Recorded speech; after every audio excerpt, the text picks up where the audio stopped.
Peaceful at Heart. My name is Cedric Martin and I'll be your host. Each episode we're going to take a closer look at the book Peaceful at Heart, Anabaptist Reflections on Healthy Masculinity. We'll dive into the chapters, hear from the authors, and think a little bit more about what healthy masculinity might look like in our modern context. Joining us today is John Powell. John, thank you for your work on this book so we can discuss it today. How are you doing? I'm doing well. How about yourself? I'm doing very well today. Thanks for spending some time with us. No problem. I wanted to say that I really appreciated your perspective and your approach to your chapter. The title of your chapter is Becoming Men of Peace and Reconciliation. A quote related to that title that stood out to me was, "Peace will not be achieved as long as men continue to embrace male dominance." Can you tell us a little bit more about what you mean by that? Yeah. Well, actually, from the beginning of human existence, men have always assumed some position of dominance. I mean, we've been perceived as hunters in the hunter and gathering kind of a motif and so forth. And so we've always been competitors for livelihood, frankly. And that has somehow given us a perception of needing to be dominant. We've been perceived as the protector, both of our families and of the environment, and pretty much put in control. I mean, if you look at scripture from in the very beginning, man was created and given dominance and so forth. And that has created some real difficulties for us. It has been enhanced by our religious beliefs. The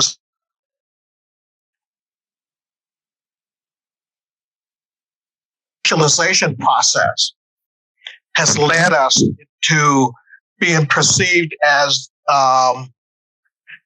needing to protect and needing to be what I consider to be the alpha dog. And that has created significant relational issues for us. I think we just need to proceed to find a way to try to de-escalate that concept for ourselves. Mm-hmm. Mm-hmm. No, that makes sense. Thank you. Now, in your chapter, John, you do an excellent job of laying out your personal and also national experiences of race. You say, doing a self-assessment requires discovering what's at stake, not only for ourselves, but also for the other. Now, a bit of a disclaimer, I can say from my own experience that self-assessment work is important work. I can acknowledge times where I was racist and I wasn't a good neighbor. I grew up in a school that was entirely white. It wasn't a private school, it was a publicly funded elementary school. But I say all this to say that I'm continuing to work on myself in becoming anti-racist. Now, back to your chapter, John, you then go on to say that the emotional pain that white men and men of color experience are real and having a tremendous impact on how they respond to racial stimuli. But both need healing. John, what can that healing look like? Wow. The pain for both of us are great. I mean, it's and for different reasons, frankly. For white people and for white men particularly, is great because we have assumed a dominant role while at the same time have assumed a racist role in the process. When I think about that, men of color are afraid, and they have a right reason to be afraid. Both men perceive themselves as being dominant. I mean, that's the way in which our society has placed us. because of what we perceive as racial superiority and racial inferiority. White men are afraid for a different reason. They are afraid of being, end quote, displaced. And that their dominant role in society will no longer exist. People of color, on the other hand, are fearing for their lives. And in fact, that fear, as I've indicated, is understood. Given that we have been socialized in such a way to perceive ourselves as being dominant. And by the way, another issue here has to do with the role in which dominance has played within people of color communities, and particularly African American communities, where women have been perceived as dominant even within that particular society as well. That particular culture has created another layer that people of color, and particularly African American, I can really speak for African American communities in a number of ways. Well, not all of African American communities, but certainly the ones that I know, where growing up, women were given higher priority. And so, which has somehow, in a number of ways, have created a chasm between that particular community and between, and so white men have taken advantage of that. And in taking advantage of it, there again is that fear of losing control. So what does that healing look like? It's difficult to say what it looks like for everyone, but I can say what it probably looks like for me. For me is being able to recognize that I need to break the cycle. Breaking the cycle is really difficult. It begins, first of all, at looking at what it is that has led you and led us to where we are right now. How have I contributed to that? What does that cycle do to me, and what does it do to my community? How do I keep from being an alpha dog, and what I continue to be an alpha syndrome in a number of ways? It means also being vulnerable. And being vulnerable is really difficult because there are two sides that all of us have. There is the masculine side, and then there is the feminine side.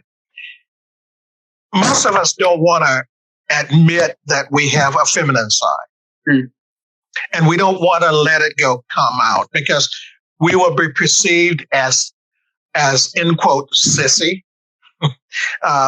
We don't want to be called names. We don't want to be isolated and ridiculed for who we think we are and so forth. But it means being open to ourselves, to examine, and being open to being examined by other people as well. And not having that real fear, and being ready to, frankly, put that fear aside. And that's difficult. That is really extremely difficult to do. Yeah. So I hear you talking about how we need to balance sort of the bravery it takes to be vulnerable. That's an interesting thought to take with us. Yeah. John, it can feel a little counterintuitive when we're trying to move forward, but to acknowledge the times when we were wrong, when we were racist in the past. But in your chapter, you say that reconciliation is dependent on our recognition that we are part of the problem. What advice would you give to those that have read your chapter? They're now listening to this interview. Is it enough to just start by calling out our past behavior? Advice? Wow. I don't know if I can really give advice. I think I can probably say no. It's not enough to call out our past behaviors. To do that is frankly to do nothing. I think it's just as important to explore the current reality that are there and begin to address what you're seeing and what you're witnessing. We need to look at what privileges our, in quote, maleness has given us, because it's given us a lot. It's given us a lot. And we need to ask ourselves the critical question that I addressed in this chapter. What keeps me from owning my involvement? It's that it's kind of a self-examination, because we all have part of the problem. It's almost like that every one of us who live on this planet, and particularly males who are finding themselves in a, in quote, perceived environment, have a lot to lose, but at the same time have a lot to gain. And so when we see ourselves as part of the problem, we also can begin to realize that if a solution is ever going to happen, if it's going to be found, it's going to begin with us. So I can't answer that for everyone. I really can't. But there are some things that we need to recognize that gives us power. Economic resources, prestige, and certain kinds of freedom that exist. We need to begin by exploring and accepting the truth that we don't have all of the truth. By the way, one of the things that I and this is a self kind of admission for me, is that growing up, I had to realize that everyone that even though I wanted everyone to be like me, everyone is not going to be like me, because some people just, when you look at different foods, people don't like different foods. So I have to be ready to accept what other people bring to the table. And I have to be ready to partake of that, what other people are bringing to the table. And that's difficult. That is extremely difficult. It will be different for everyone, and I think. But however,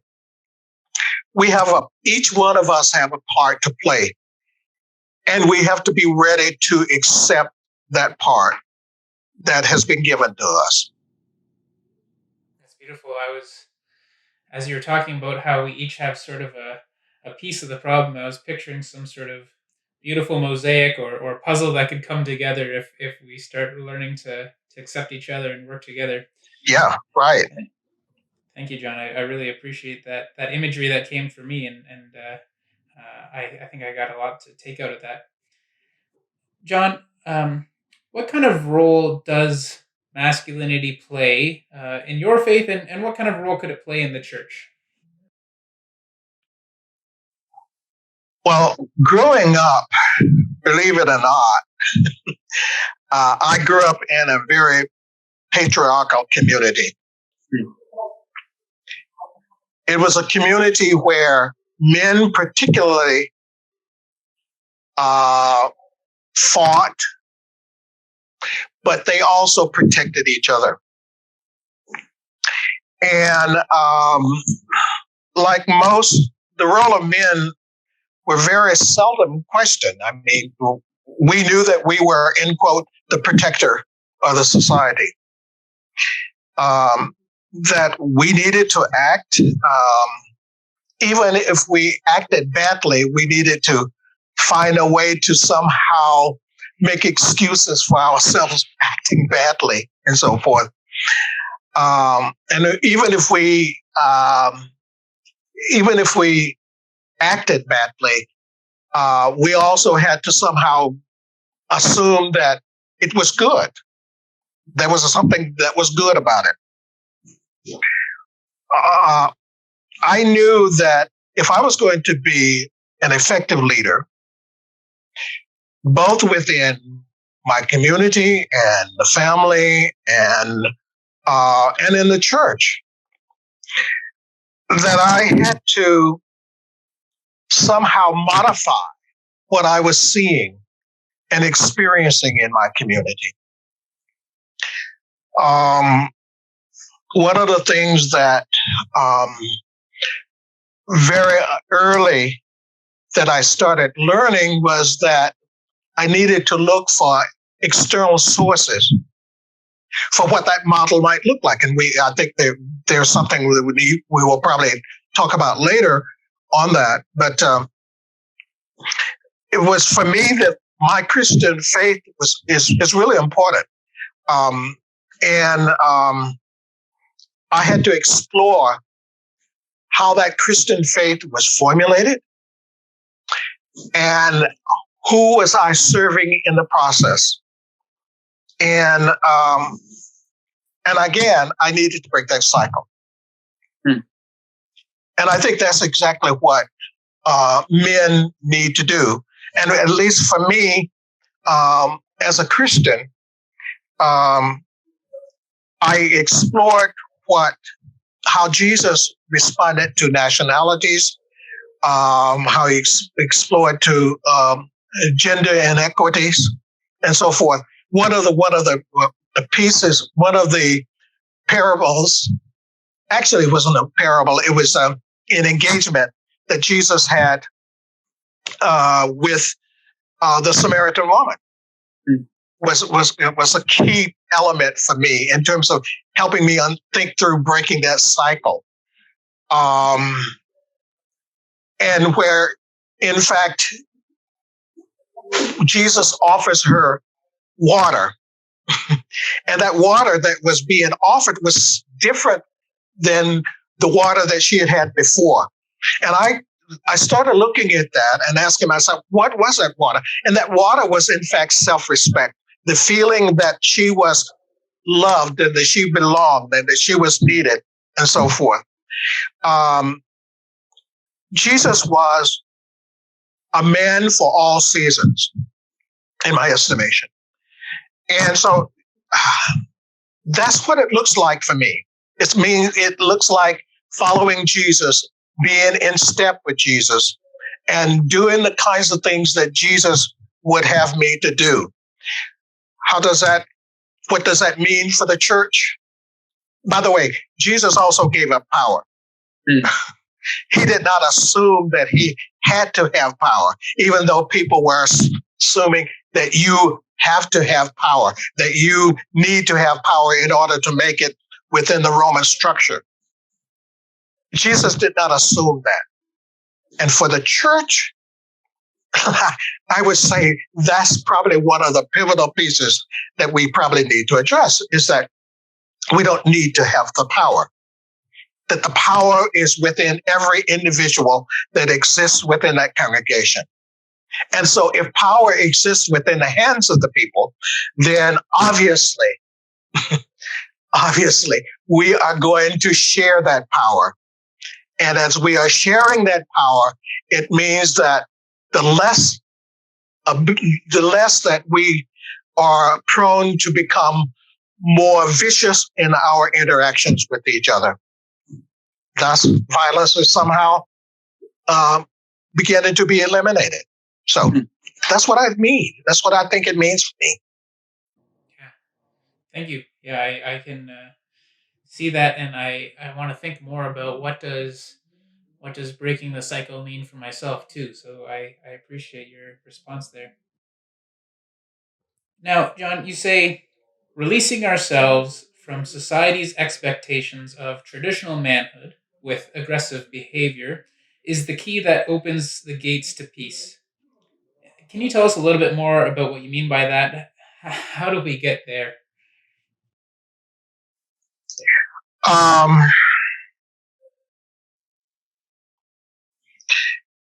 I would say role models and expectations have been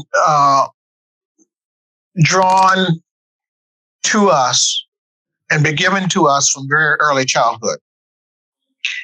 As a matter of fact, from birth, we have been, there are certain expectations that we have. It's expected, as an example, men, boys don't cry. We give girls permission to cry. But boys don't cry. You get up and you take your lumps and you go on and you find other ways of dealing with it.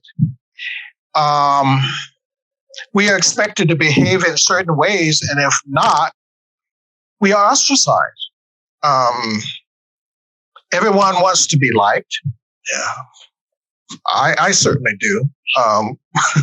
Want to be liked, and I want to be included, and I want to be appreciated, and so forth. But somehow there's that expectation that we have to be what I consider to be manly men.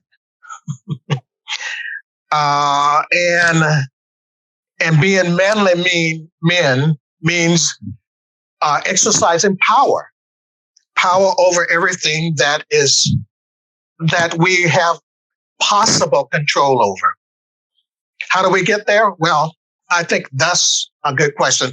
How do we get to the place where there is peace? And I think I've alluded to that earlier, is that it starts by self-examination. And it starts by admitting that other people have part of the truth, that we don't have all of the truth. It also means being, and this is one of the things, it's very possible that us older men, it's too late for us.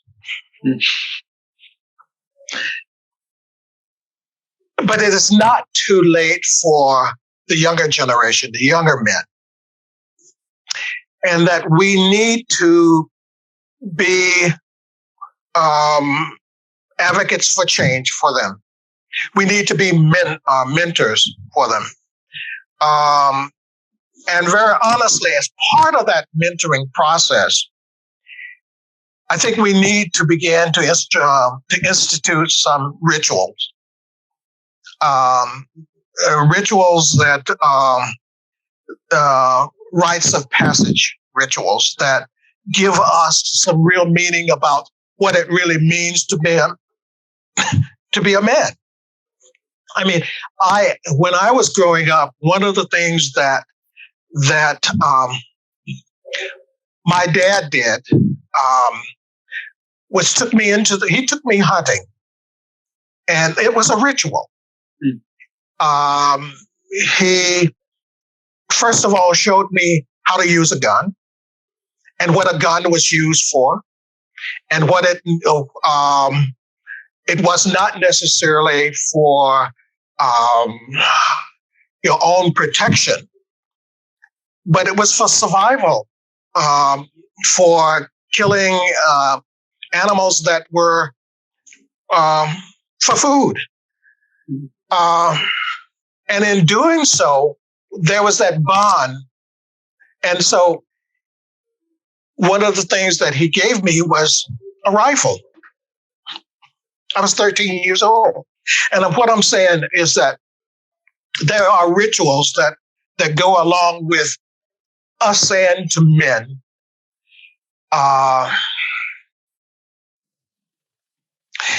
You don't have to observe what other people are expecting of you. You can change, and you can be who you have been taught to be, and emulate good role models. So I think that's how we began that, to enter that, what I would consider to be entering the gates and get knocking on the gates and so forth. Yeah, thank you for that. John, you talked a little bit about your dad just there too, but what role models did you have growing up, and did they leave any impact on your vision of healthy masculinity? Oh yeah. Well, I just mentioned my dad. My dad was probably the greatest influence on me. He was very gentle. He used words instead of fists. He knew how to use his fist if need be. But he told me that that was not the answer to getting along with people. You needed to find some alternative. My dad had a third grade education, which is interestingly enough. But he had witnessed from his father, who was a slave, what it really meant to experience violence, and how how a number of the slaves responded, but began to coalesce around a common set of values of helping each other. And so that was who my dad was. Yeah, there were certain times that my dad would get angry, and that people would know that they needed to step away from it. But one of the things that my dad said to me as I was growing up, he said, son, just because you see other people acting like a fool, you don't have to act like a fool. And so I remembered that. The other, probably from a spiritual standpoint, as I've talked about it, is Jesus. Jesus was very, his teachings were key to who I was to become, and who I frankly am right now. And if I looked at another person, that other person would probably be Dr. King. His dedication to nonviolent, non-resistance, was key for my nonviolent activities and so forth. Both Jesus and my dad and Dr. King taught me that I could be both a hunter and a gatherer. That I didn't have to be ashamed of being either one. That both were important. So admitting that we need each other to rid ourselves of destructive behavior. As I mentioned in the beginning of, I think that we need to look at those individuals in our past and even in our present who are role models and can begin to influence who we are. So, yeah, thank you for sharing that, John. I really appreciate that. Unfortunately, we are out of time here, but I've really appreciated hearing your perspective on your chapter and from your life. And I'd also like to thank you for the decades of racial justice work that you've done that led us to talking today, John. Before we go, did you have any sending thoughts for us? Sending thoughts. Yeah. I think it's important to learn from the past of how our masculinity and in the way in which we currently perceive it has affected our relationships with each other. And how the surroundings would be different if we would, first of all, begin to find a way of letting ourselves be vulnerable. We don't have to be afraid to live into an egalitarian relationship. We don't have to be afraid to live into what it means to be joined together, both as racial groups and nationalities, and as genders, various genders. We don't need to be afraid of each other as men. And by the way, and I really think that as men, we are frankly afraid of each other. That's one of the reasons I think that we have war. I'm trying to remember, think of how many wars have been started by women. I don't think that I can think of any yet that has been started by women. As a matter of fact, I remember reading Lysistrata, which was a play, in fact, where women stopped men from fighting each other. They did it in a very different way and so forth. But again, that feminine side of us, I think we need to let that come out and let it show. As I have mentioned in the beginning of the chapter, our communities have changed. And it is continually evolving, and it's going to continue to evolve. If we are to coexist, we can't deny about how we act and how we perceive the current reality. And we have to also admit that as men, we have a role to play. And what we need to do is to take our equal share of the burden in helping that along. So that would be my thoughts. Thank you, John. Really appreciate it. And I hope that you have a great day. You too. Take care.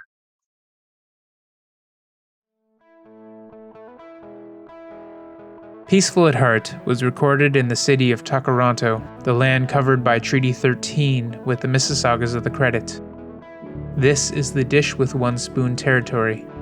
The Dish with One Spoon is a treaty between the Anishinaabe, Mississaugas, and Haudenosaunee that bound them to share the territory and protect the land.